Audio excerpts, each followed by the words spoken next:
Hello, this is Chuck Ridgway, Automation Technology Manager at Horner. Thanks for joining us for another Tuesday live stream. Well, before we get started today with today's topic, I wanted to mention for any of you watching live last week, for whatever reason, the service that we used to stream to YouTube had a glitch and basically we didn't have video, I believe, after the first, few minutes of the stream. So that's been corrected. Emily Tedder has uploaded the full video to YouTube, and it's available for anybody to view. That was last week. This is this week, and here's our topic for today.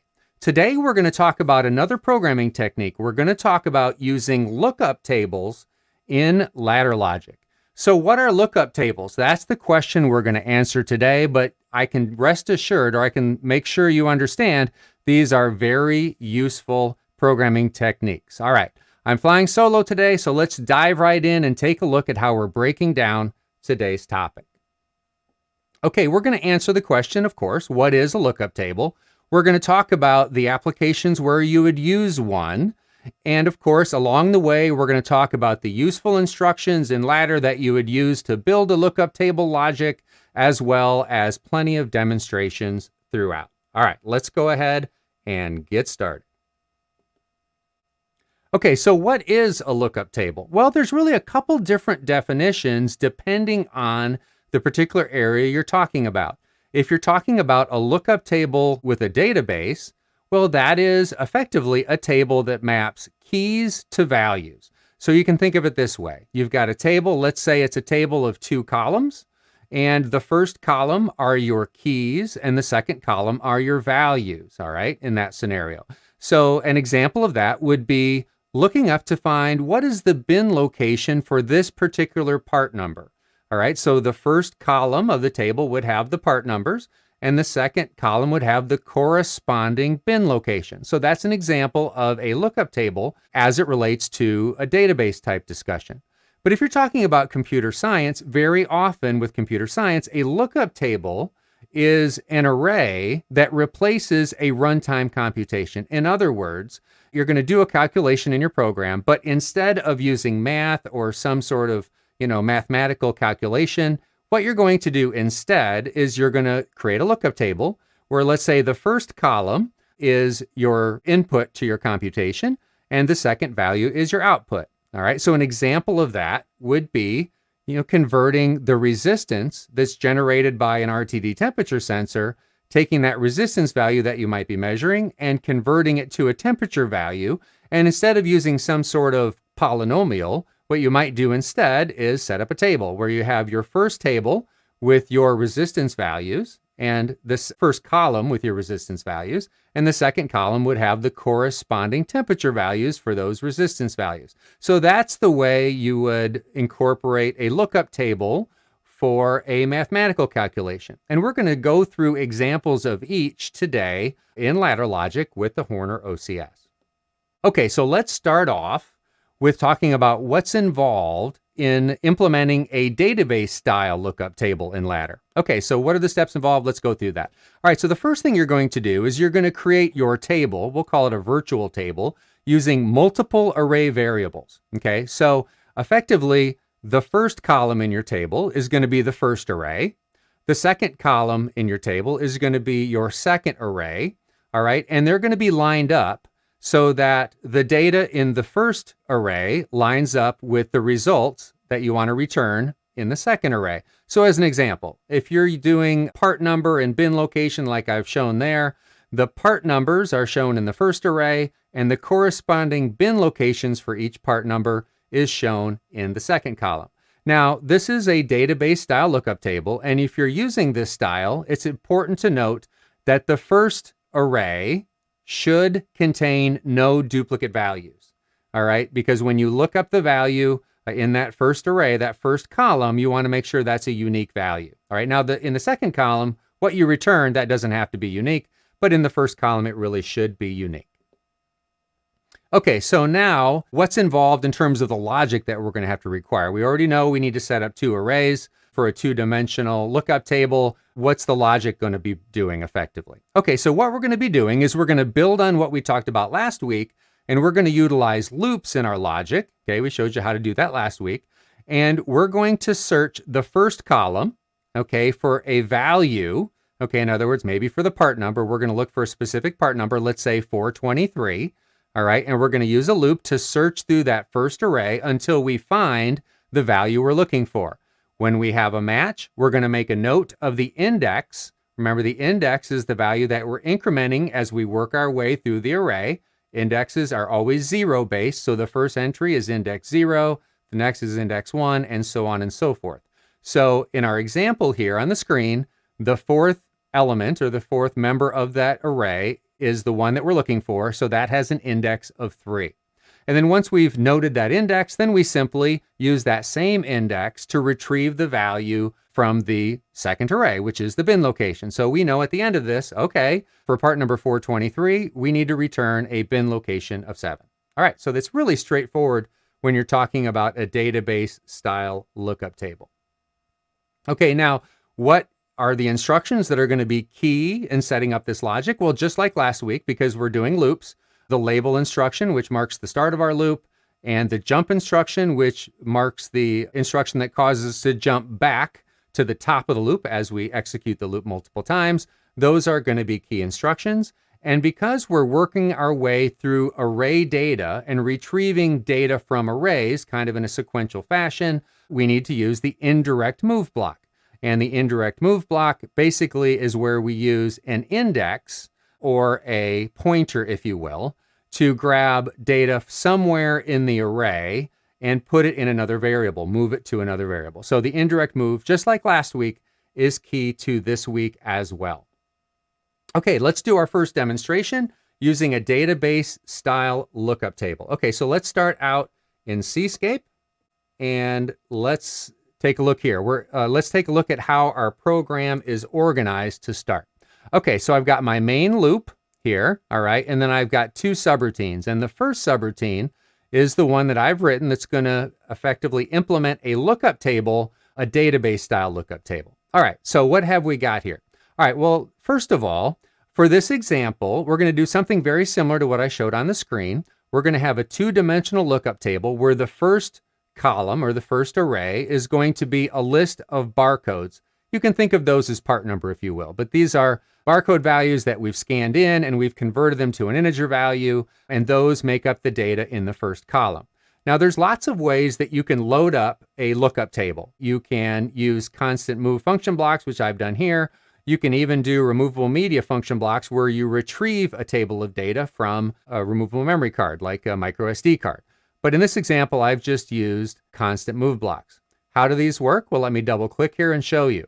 So what I've created here is the first column or the first array in the lookup table, and it is a list of barcode values, okay? And there's 10 values. They all happen to be integers that are just all put in sequentially. And when we retrieve these, we're going to be retrieving them from index 0, 1, 2, all the way through index 9, okay? So this particular list has 10 elements in it. All right, so this is the first column in our lookup table, and that is the barcode list. And then the second column, these are our locations, maybe our bin locations or our bin numbers. And again, these are all loaded here using this constant move function block, and those are just typed in here. Okay, so that's the lookup table that we've got going here. Now, how does our logic work that looks up a specific value from this table? Okay, well, let's take a look here. Just like last week, we're going to be pressing a button on the touchscreen to look up our barcode value, and it's going to be calling a subroutine. Now, your lookup table logic doesn't have to be in a subroutine, but that's a great way to kind of isolate it from the rest of your logic. It's a very efficient way to operate lookup table logic, so that's what I've done here. All right, now let's take a look at the details of our lookup location subroutine. Okay, anytime you execute a loop, and remember the purpose of our loop here is to one by one search through the entries in the first array until we find a match. That's effectively what we're doing in this loop. So before we start executing the loop, we need to initialize our variables. So we set our index to 0. That's the first value we're going to check in the array is with an index of 0. We're also going to set our location output. What we're going to return at the end of the subroutine is the location where the value that we found is at. Okay, now if we don't find it, we need to return a value that's obviously invalid. And in this case, let's say that there are no such thing as negative locations. So if we can't find what we're looking for, we're going to return a value of -1. So we're going to initialize our location variable to that value. All right, then we start our loop. We mark the start of our loop with a label function. Okay, as we go through the loop, what are we going to do? Well, we're going to retrieve, using the indirect move block, we're going to retrieve a value from the barcode list starting at index 0. And as we move through the loop, it's going to increment 0, 1, 2, etc. Okay, so we retrieve the value to test. The first one will be at location 0, and we copy that into a variable called value to test. And then if that value is equal to what we're looking for, in other words, if our barcode scan that we've just scanned in for the part number, if that matches the value in the array that we've just retrieved, then we found a match. Okay, and if we found a match, then we're done and we're going to fall out of the loop. If we haven't found a match, then we're going to increment our index, making sure we haven't exceeded the maximum value of the index, and then we're going to jump back up to the beginning of the loop and then check the next index value.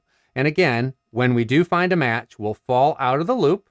And then when we fall out of the loop, we're going to use that same index value, because we haven't incremented it since we found the match.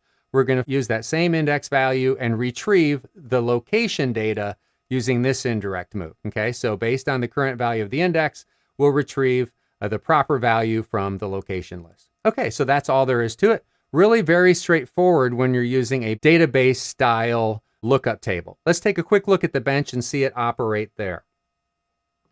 Okay, so here is our demo screen. In the center there, you can see my lookup table where the first array is the first column, and those are the barcode values from top to bottom. And then on the right is the location values corresponding, again, from top to bottom. And if I go ahead, let's demonstrate this real quick. Let's look up value barcode of 23111.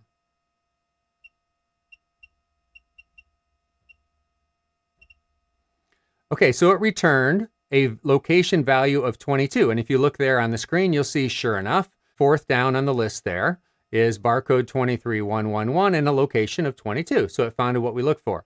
Let's look for something that's not on the list and see if we can find it here. See what result we get.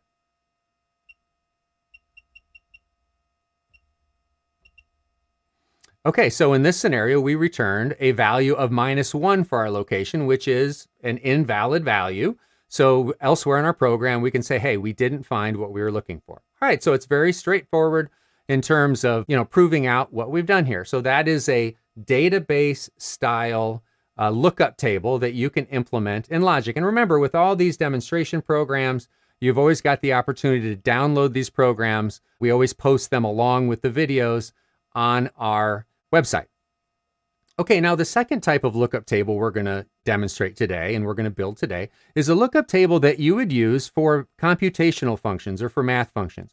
And the example I'm going to show here on the slides, I'm going to use a different example when we actually get into the Cscape program and the bench program. But the one I'm going to use here on the slides is one that is pretty easy to comprehend. I think we're all at least a little bit familiar with RTD temperature sensors and the fact that their resistance varies with temperature. So ultimately, let's say you were measuring the resistance of an RTD and you wanted to find out what that corresponding temperature was, and you didn't have any kind of device like a Horner OCS that can do that conversion for you. But let's say that you needed to do that conversion and you wanted to use a lookup table.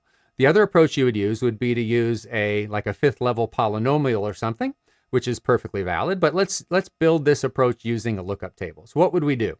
Well, what we would do is, again, we would create a two-dimensional lookup table where the first column or the first array would be the resistance values that we want to match up versus what we've measured.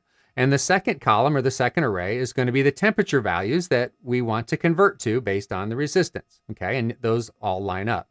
Now, when you're talking about database style lookup tables, in that scenario, it's not important that the data is in any kind of order, okay, within the arrays themselves. For instance, with a math style lookup table, it is important that the data in the first column, the one you're looking up against, it's important that that's either in incremental or decremental order. Okay, so low to high or high to low. It definitely needs to be in order. You can't have it just in random order. That's not going to work. Okay, so we've set up two arrays, each representing a column in our lookup table. All right, now in our logic, what we're going to do is, again, we're going to use a loop.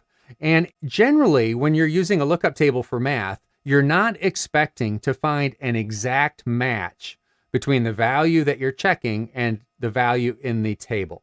So in other words, let's say we're measuring a resistance value of 121.5 ohms. Nowhere in that lookup table will you find the value 121.5.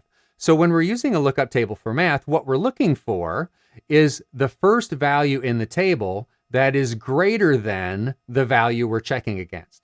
So in our example here, the first value in the table that's greater than 121.5, which is our current resistance value or our measured resistance value, the value in the table there that is greater than that is 123.242. So we want to flag whenever we have that case met, and again, make a note of the index level or the index value, which in this case is an index of 6. It's the 7th item on the list, therefore it's an index level of 6. Now, in order to calculate accurately or as accurately as possible, the temperature based on the resistance based on this table we have, it's not just a matter of retrieving one value. What we really need to do is we need to retrieve 4 values. So we're going to start with the index that we've noted away, which was pointing at 123.242 when it's used against the resistance array. And what we're going to do is create another index value, another index variable, which is 1 less than that. And then we're going to retrieve the value that's greater than and less than our checked value on the resistance table. And then on the temperature array side of things, we're going to retrieve those 2 values that correlate there. Okay, so you can see highlighted, those are the 4 values you're going to retrieve.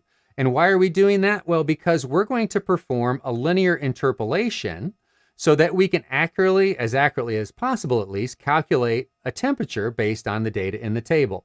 So we're going to take those 4 values, the min and max effectively for the input resistance, and the min and max for the output temperature. And then in that scale function, we'll plug those min and max values in. We'll also plug in the resistance value we've measured, which is 121.5 in our example. And then what's going to be spit out by the scale block as a linear interpolation is a accurate as possible value of 54.53. Now, let's take a look at that data one more time. And does it make sense? Yes, it makes sense. The value we have is in between, the value of our resistance is in between 119 and 123. So our temperature result should be between 50 and 60. And we've calculated it's going to be basically 54.5. Okay, so that is some extra steps required when you're doing a math style lookup table. Now, this is going to work fabulously for just about every case when you're using this style of lookup table, but there's a couple of special cases that we need to take care of.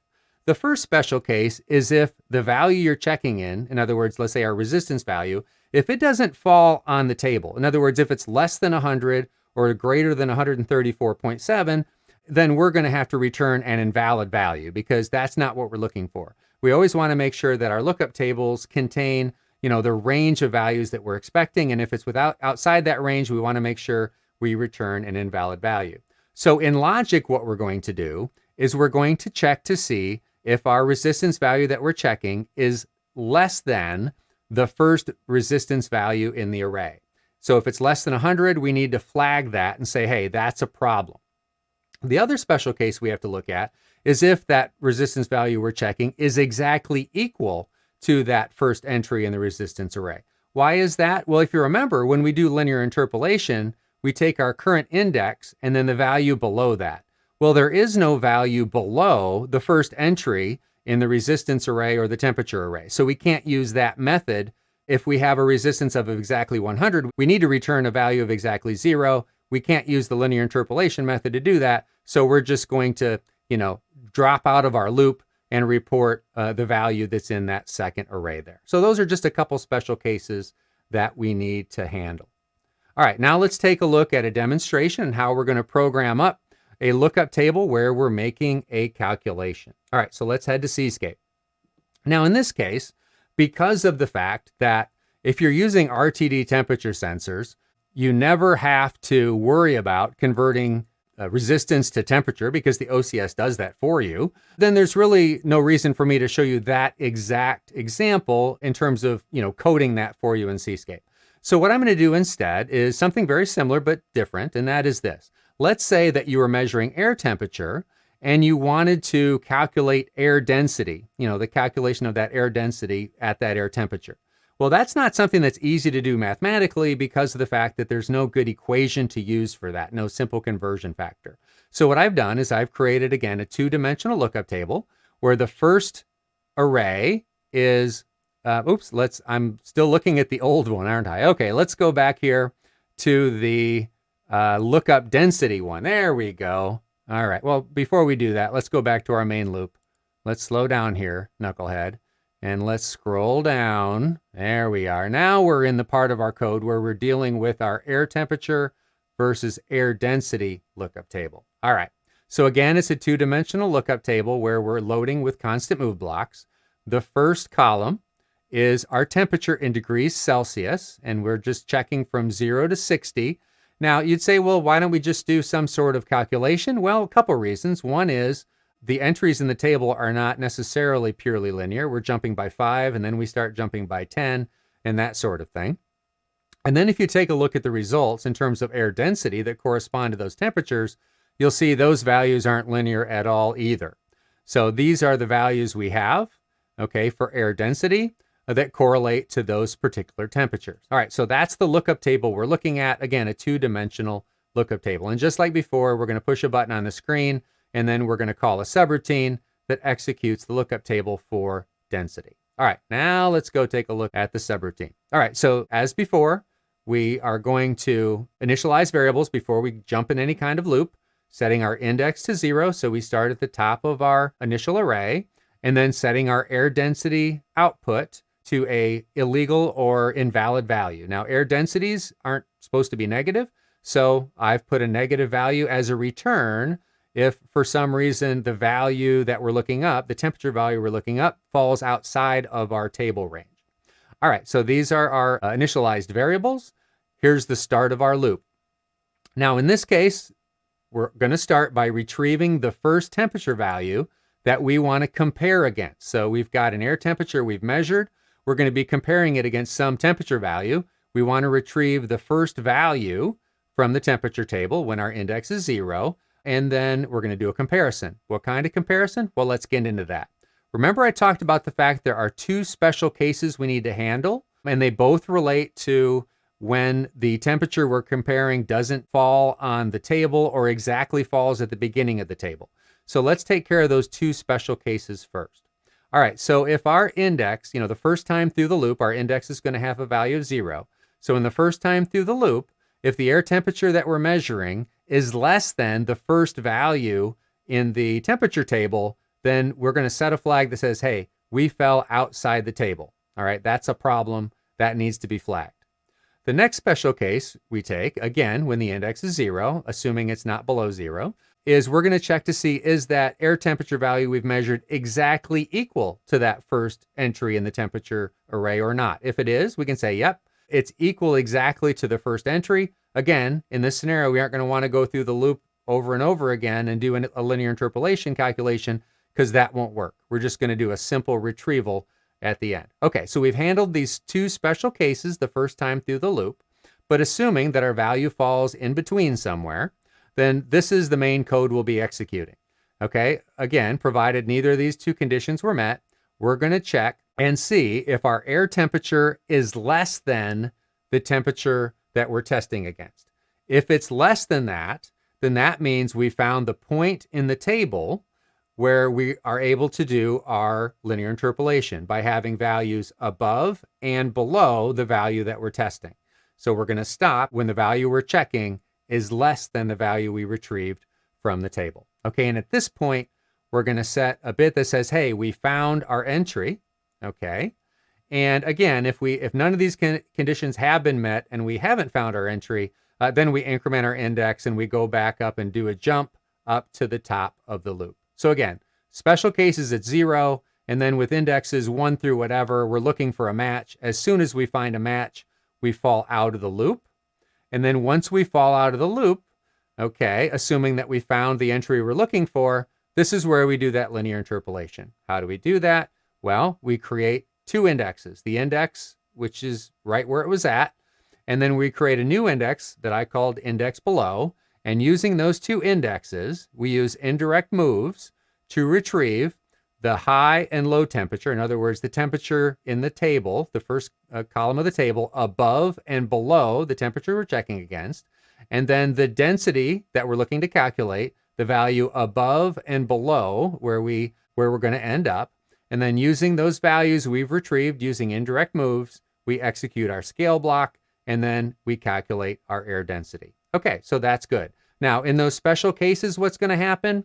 Well, in our special case where the first entry matched exactly, we're just going to do a simple move command to move that first value in the density table as our air density. And then in the case where we were below the value on the table completely, we're not going to do any moves or anything like that. And therefore, our value for air density is just going to remain at the -1 to which it was initialized. Okay, so that's the logic that we're executing here. Let's take a look at it on the bench. Okay, so here is our two-dimensional lookup table with air temperature in the first column or the first array and air density in the second column or the second array. All right, so let me go ahead. Well, let's assume that our air temperature is exactly 0 and do a calculation. Will it come back with 1.292? That's what we want to have happen. It did. So our special case was handled properly. Now let's say the value is, I don't know, let's say it's 22.5.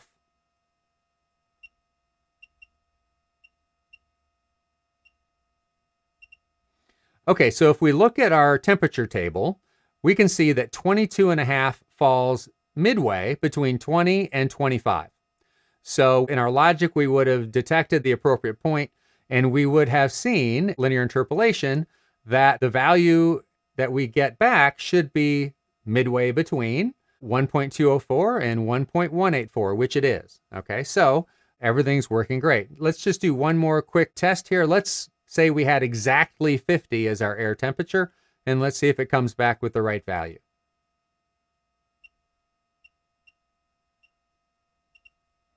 Sure enough, by chance, that one happens to be directly on the table, so we got 1.109 as our return. All right, so as you can see, with a math-style database, there's a little more involved because not only are we comparing data in the table, but we're also doing a linear interpolation at the end to find the best answer possible for the math conversion. Okay, so that was the material I wanted to share with you today. Let's go ahead and wrap things up. Okay, so this is the point in the program where I remind you we're here every Tuesday at 2 o'clock, whether we're fully live like today or whether we're pre-recorded. And in either case, if you're watching live Tuesdays at 2 o'clock, we've always got someone standing by to answer any questions you may have from the chat section. Now, if you're watching on replay, like a lot of folks do, then we'd love to see your comments and questions in the comment section. And what you may not know is that those comments are immediately forwarded to our marketing team, and then they get it to the people that can get it answered, whether it's me or Casey or someone else. So you can get really fast response, especially if it's not the middle of the night, for instance, by replying in the comment section if you're watching a video on replay. Okay, so don't forget we're celebrating our 10th year of the Horner Lighting Group, and don't miss their great videos alongside our automation content on the Horner APG YouTube channel. All right, training schedule has been established, and it's posted on the website. You can sign up now. Spots go fast, so get signed up as soon as you can. I had the pleasure of meeting this past week with Ken, and Ken was telling me that he is planning on attending the advanced training in March. So I'm sure he's going to have a great experience there, whether it's Nate or myself or Tim, whoever's teaching the course. Ken's going to have a great experience, and you will as well if you sign up for any of our training courses for 2024. Okay, next week, we're going to show you how to use the Horner Solutions chart recorder for water discharge monitoring. And in this particular program, we're going to welcome in an expert in the process field, and that is our friend Robert from Frontline. And he's going to talk about using the Horner Solutions chart recorder product in the scenario where you're a manufacturer, you're discharging water into, let's say, the city water system, and there are regulatory requirements for monitoring water quality, logging water quality, and in some cases, you've got reports you've got to write on a monthly basis. And the Horner Solutions chart recorder is excellent for that application. So don't miss that live stream next week where we welcome in Robert. Okay, if you haven't subscribed to our channel, don't hesitate to do so. It doesn't cost anything, And if you choose notifications when you subscribe, you'll be notified every time we go live or every time we post a new video. All right. So until next week, when we welcome in Robert to talk about the Horner chart recorder, let's all get out there and do us some good.